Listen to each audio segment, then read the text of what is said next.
Okay, yesterday we're learning about milchiks and fleischiks, the two reasons why you need to wait 6 hours after meat, between meat and milk.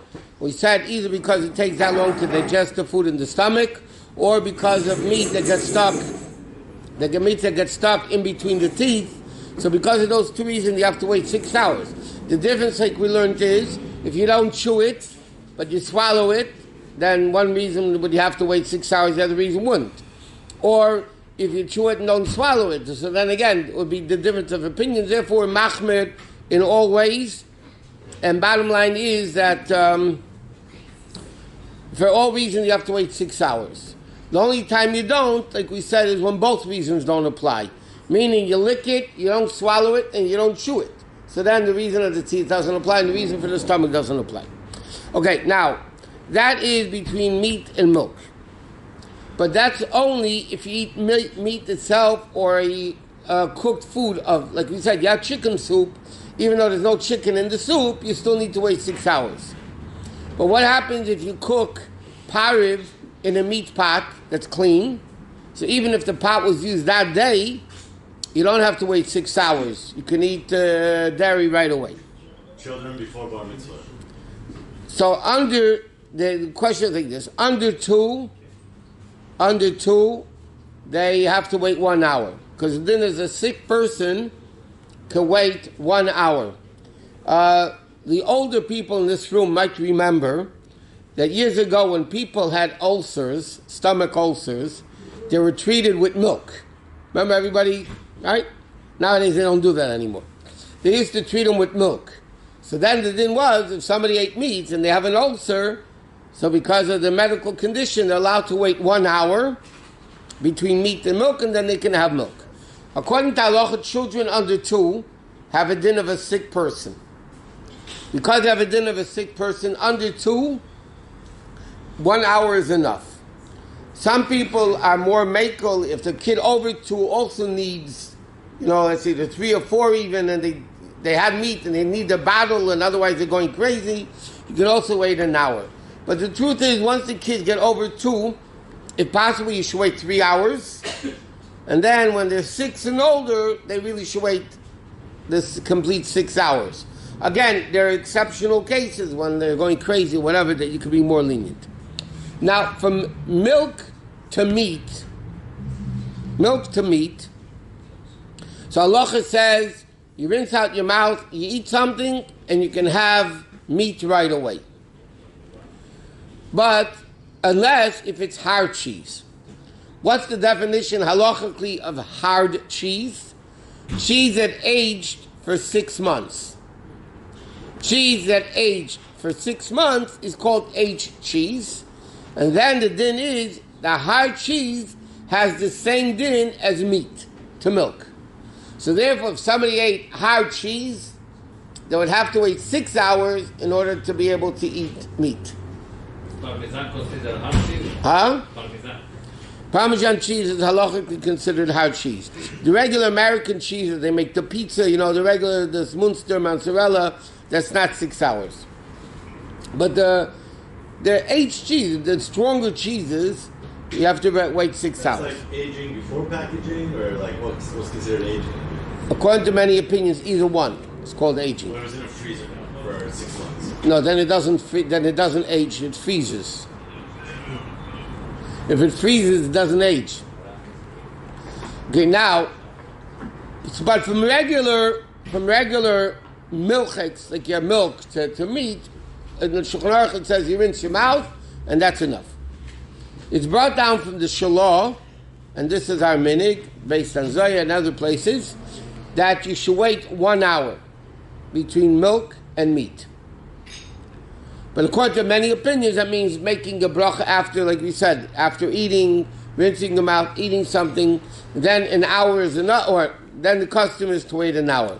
But halachically, like for a little baby that had a bottle of milk and then they want to eat meat, so right away, halachically, they're allowed to eat the meat, because from milk to meat, really in Shulchan Aruch it says, you just rinse your mouth and that's it. Okay, now, here he brings down what? If chicken and meat in a pot, does the pot have to be kosher? Chicken and cheese. Yeah, chicken has a din rabbinically of meat. But would you have to kosher the pot? If it's treif, you have to kosher the pot. It's a rabbinic. And rabbinic treif is not good enough. But there's no... What? You know what I mean. No, I don't know what you mean. Rabbinic treif is more strict than biblical treif. In certain respects. But it's... Nothing. It's nothing. To answer your question, yes, you have to kosher the pot. Just like you would have to do it for meat. From steak to milk, you have to kosher the same way from chicken and milk. You need to make sure the pot is kosher. Oh, because you're going to maybe... No, not because maybe. Chicken became meat, and therefore you have to wait, just like you have to wait 6 hours after chicken before eating milk, you have to kosher the pot. But you could benefit from chicken and meat. You could benefit from chicken. I keep saying chicken and meat. Chicken and cheese. From chicken and milk you could benefit, but you can't eat it. And you're not transgressing for cooking it.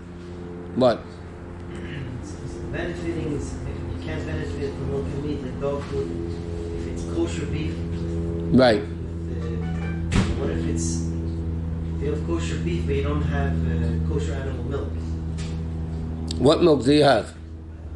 Pig's milk, camel's milk, I don't know. No, then it's not forbidden and benefiting.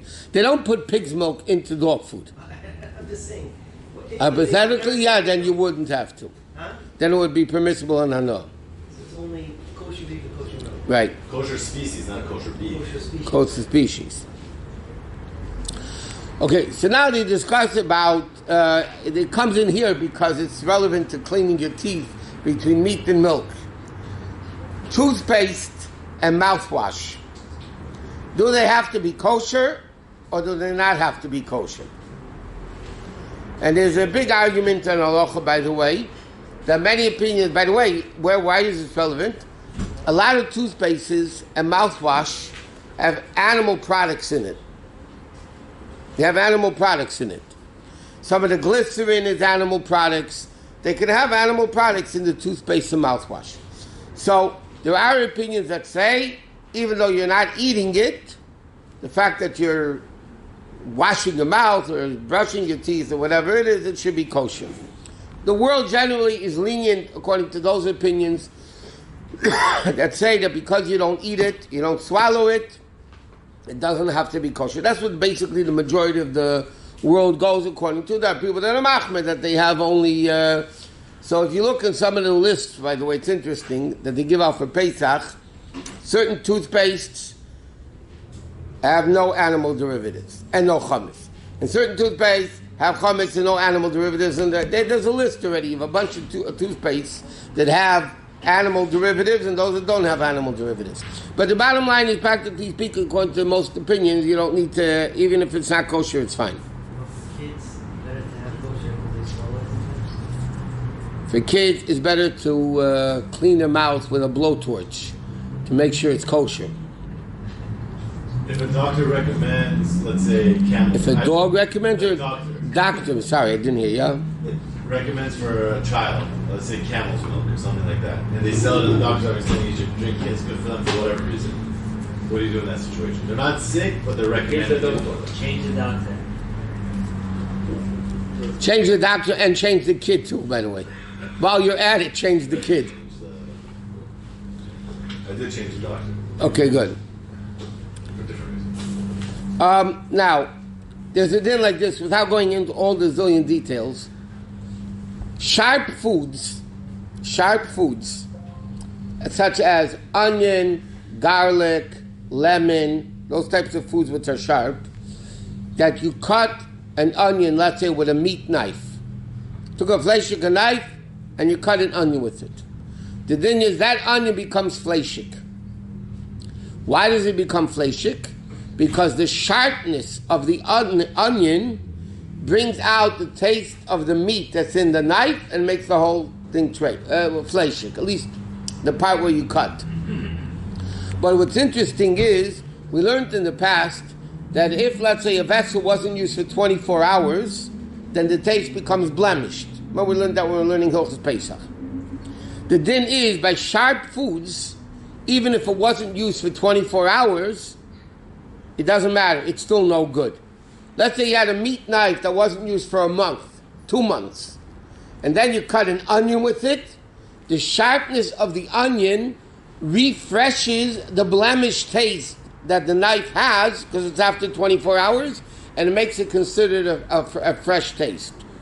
So what happens many times is, and this every Rav will tell you, they get a lot of questions about this, somebody slices an onion with a fleshik knife, and then they put it on their lox and cream cheese sandwich. Or they make an omelet with cheese in it together with the onion. Yeah?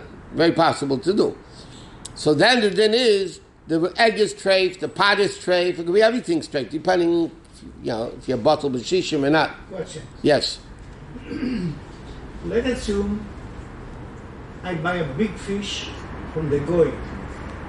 You buy a gefilte fish. A big fish. Yeah. And I tell him, please cut it to the half and remove all the bones. And then I'll buy it from you. Now, he using his tools, knife. How should I make the fish kosher? Again. Why don't you ask me not how you make the fish kosher? Is the fish kosher? The fish is kosher. No, because he cut it with the treif knife. No, his knife. Yes. Yeah. Yeah, which is not The kosher. goy knife. Right. I tell him, cut it in half. In other words, in simple English, you ask him to fillet the fish. You ask him to fillet the fish. Okay. Okay, so the thing is, forgetting Pesach for a minute, during the year, the fish is kosher. All you have to do is wash it off well. Because he's cutting it cold, the fish is not sharp, it's not a sharp fish, and therefore it's not a problem. The shabnunis on the fish is you wash it off, and that's why that meaty helps. onion, and I know I asked this, but just like double check. The meaty onion that got sliced with a meaty knife. You could use that with fish. You could use it with fish, yeah. Also with dessert. Huh? Because you can't have meat with fish. That's meaty. Over milk you can't, but fish is good. Huh? Danger is your health, right? What's chamor sakant? What sakant are you talking about? The meat and fish. Yeah. Meat and fish. You can't do meat and fish, but you can do a meaty onion and fish. First of all, whether meat and fish, which is dangerous, is bottled b'shishim or not, if it's nullified in 60, meat and milk is. Treif and kosher is. So the machlokes in halacha, if meat and fish is nullified 1 in 60. What's the reason? That is, some people say it's worse. Why is it worse? Because there's a rule in the Gemara, chamora sakanta mi'isura, that something which is dangerous is stricter than kosher and treif. Because the Gemara says meat and fish is dangerous to eat together, so therefore there are poskim that hold that's not batul b'shishim. The halacha is like the poskim that say it is batul b'shishim. It is nullified 1 in 60. 1 minute. So if you have an onion that was cut with a fleshik knife and you put it on fish, it's not so bad. Why isn't it bad? Because according to halacha, you could take a pot that was just cooked meat in it and clean it out and cook fish right away. Or vice versa. If you had a fish pot that you just cook fish in and then you clean it out and then you cook meat in it right away, there's no problem with it, halachically. So therefore, it's not any worse than cutting it with a knife is not any worse than actually cooking it together separately. So it's not a problem. So sharp foods can include Radishes, lemons, onions, garlic. jalapeno pepper. That for sure. Does it matter if the onion's like mixed with sauce or something? If it's marinated in oil a little bit, like After the onion is marinated, it doesn't have a din of davar chodif. It doesn't have a din of a sharp food anymore. But we're not talking you're cutting the onion after you soaked it in oil. We're talking about after while it's still raw. When it's raw, so then the din is it's a problem. Okay, next din is like this. Not only that, if you ate meat and you want to eat fish, milk, or vice versa, you have to clean the table, You can make sure there's no crumbs of anything left from the milk and the meat, and you have to make sure it's clean. Okay, now, there is a din the Magen Avram brings down, which is accepted minig in the world today, and that is, you don't kosher utensils from milchiks to fleishiks or fleishiks to milchiks. Which means, if I have a pot that's dairy, and I want to kosher it to make it meat, the custom is you don't do it. Why? Because the reason for that is very simple, because then a guy will have one pot, he'll keep koshering back and forth from milchiks to fleishiks, and he'll forget where he's up to, and it won't kosher it, and it'll get messed up. But according to many opinions, by the way, there are opinions that argue on that, but the minig is accepted in the world that you don't kosher from milchiks to fleishiks. Now, if you're koshering ready for Pesach, so then you could change it from milchiks to fleishiks. But then it stays what you made it for Pesach. But some people do, by the way, interesting. What happens, they have a milchik pot, they want to kosher it for fleishiks. What they'll do is they'll make a treif. They'll make a treif. And then they'll kosher it, and then they can kosher it for whatever they want. But according to, there's a Darkei Tshuva that holds, and this is what we make on, that's only with Hagala. Hagala is the purging process, like we learned in Hilchos Pesach. When you do it with libun, blowtorch, or direct fire, then you could kosher every so often from milchiks to fleishiks. Where is this very relevant? When people have a fleishik oven and they want to make cheesecake for Shavuos, and they want to make their oven milchiks for Shavuos, and they have a self-cleaning or just whatever, turning it on, whatever it is, so then the Darkei Tshuva holds that you can kosher it from milchiks to fleishiks on a temporary basis, not on a regular basis. But the Gemara only the Halacha, the Magen Avram, only speaks about Hagala when you actually dining table. You're serving meat, hot. You have to have a cover. You have to change it. But does it matter if it's only served in? No.